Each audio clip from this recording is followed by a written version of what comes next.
UPSC क्या है, इसकी तैयारी कैसे करते हैं, हम कैसे यूपीएससी क्रैक कर सकते हैं, इसकी एज लिमिट क्या है, इसकी बुक लिस्ट क्या है, हम कैसे प्रिपेयर कर सकते हैं। आइए आज इस वीडियो में देखते हैं हम यूपीएससी के लिए कैसे प्रिपरेशन कर सकते हैं और कैसे पढ़ सकते हैं। आज इस व्लॉग में, इस वीडियो में आपको बहुत सारी इन्फॉर्मेटिव चीज़ें जानने को मिलेगी। इस वीडियो को पूरा देखना। सबसे पहले जानते हैं यूपीएससी की फुल फॉर्म।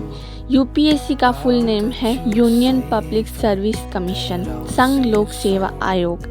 ये एग्ज़ाम हर कैंडिडेट दे सकते हैं। आप किसी भी स्ट्रीम से हो, साइंस, आर्ट्स, कॉमर्स, आप दोनों स्ट्रीम से दे सकते हो। इसके लिए आपको कुछ ज़्यादा करने की ज़रूरत नहीं है। आपको यूपीएससी एग्ज़ाम देना पड़ेगा, तब आप इसमें IAS officer, IPS officer, IRS officer, उसके अलावा और भी पोजीशन होती हैं यूपीएससी के अंडर में जो आप गेन कर सकते हो। पर उसके लिए आपको सबसे पहले यूपीएससी एग्ज़ाम देना पड़ेगा। उसके लिए बहुत सारी बुक लिस्ट हैं, जो आपको बुक्स हैं वो रीड करनी पड़ेगी।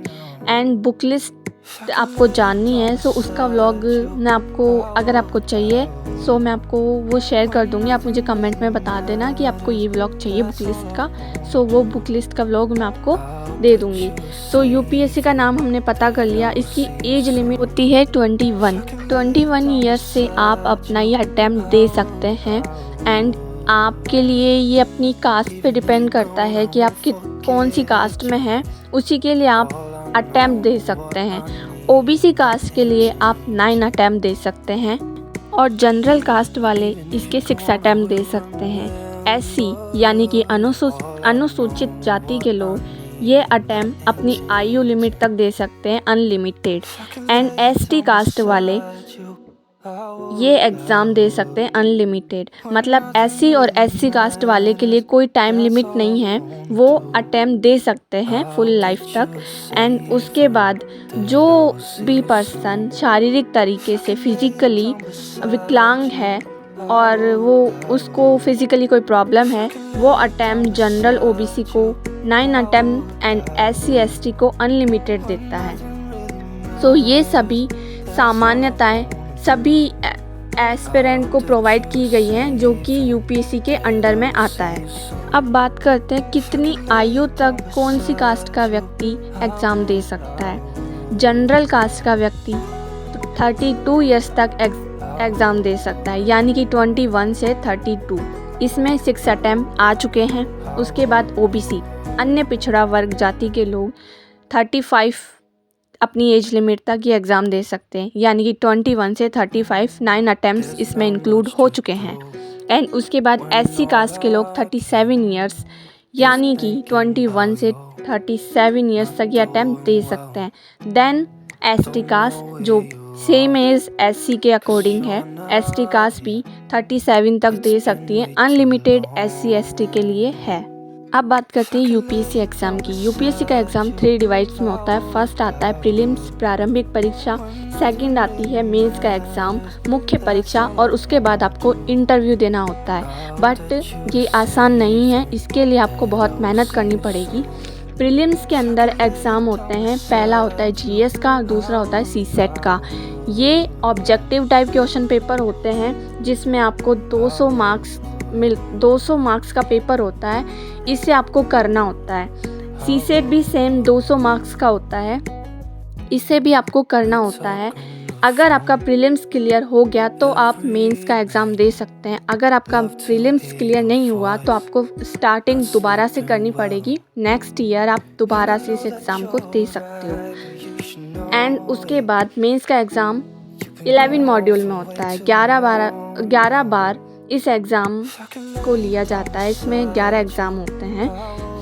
पहला है पेपर 1 जो कि इंडियन लैंग्वेज का होता है, 300 नंबर का। पेपर 2 कंपलसरी इंग्लिश का पेपर होता है, ये भी 300 मार्क्स का होता है। एंड उसके बाद थर्ड पेपर होता है एसे का, इसमें आपको निबंध लिखना होता है। फोर्थ पेपर आपका होता है जीएस 1 का जो कि 250 नंबर का होता है। एंड उसके बाद पेपर 3 जो जीएस सेकंड का होता है, ये भी 250 नंबर का होता है। एंड इसके बाद पेपर 4 में जीएस थर्ड आता है, 250 नंबर का होता है। पेपर 5 इसमें आता है जीएस 4, ये भी 250 का होता है। एंड लास्ट के 2 एग्ज़ाम होते हैं ऑप्शनल आप अपने मन से चूज़ कर सकते हैं, चाहे तो आप ज्योग्राफी, हिस्ट्री, हिंदी लिटरेचर अपने मीडियम के अकॉर्डिंग ले सकते हैं। आप हिंदी में भी एग्ज़ाम दे सकते हैं, इंग्लिश में भी दे सकते हैं, जो आपको कंफर्टेबल लगे। एंड उसके बाद ऑप्शनल पेपर में पेपर 1 होता है ऑप्शनल का और पेपर 2 होता है ऑप्शनल 2 का। एंड ये आपकी चॉइस है, आप कौन सा ऑप्शनल चूज़ करते हो। And first thing, optional mains के लिए बहुत ज़्यादा इम्पोर्टेंस रखता है। आपको अपने ऑप्शनल को अच्छे से रेडी करना होगा, बिकॉज़ ऑप्शनल एक ऐसा सब्जेक्ट है जो आपको बहुत ज़्यादा मार्क्स दिला भी सकता है और आपके मार्क्स कम भी कर सकता है। सो ये आपकी चॉइस है, अपने ऑप्शनल को स्ट्रॉन्ग रखें। एंड उसके बाद आता है इंटरव्यू। आपको प्रीलिम्स मेंस एग्ज़ाम जब क्लियर हो जाता है तो आपको इंटरव्यू के लिए बुलाया जाता है।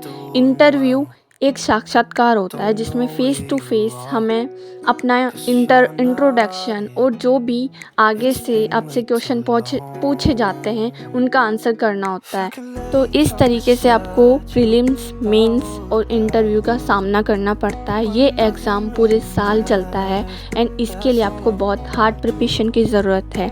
आप कैसे प्रिपरेशन कर सकते हैं, बुक लिस्ट क्या है, टाइम टेबल कैसे मैनेज करें, ऑल ओवर जो भी क्वेश्चंस आपके माइंड में आ रहे हैं वो आप कमेंट कर सकते हैं।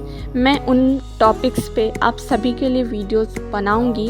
सो कमेंट में मुझे बता देना कि आपकी कन्फ्यूजन्स क्या हैं। और अगर आप ये जानना चाहते हैं कि इसके लिए कोचिंग लेनी चाहिए या नहीं लेनी चाहिए, कोचिंग की फ़ीस कितनी होती है, क्या हम ऑनलाइन कोचिंग ले सकते हैं या ऑफ़लाइन ले सकते हैं, कौन सी कोचिंग ज़्यादा अच्छी रहेगी, अफोर्डेबल कोचिंग हमें चाहिए, इसके लिए हम कैसे और क्या करें, हम स्टार्टिंग से यूपीएससी की तैयारी कैसे कर सकते हैं। इस व्लॉग में आपको बस यूपीएससी के बारे में जानने का मौका मिला है कि इसके किस तरीके के स्टेज होते हैं, क्या एग्ज़ाम होता है।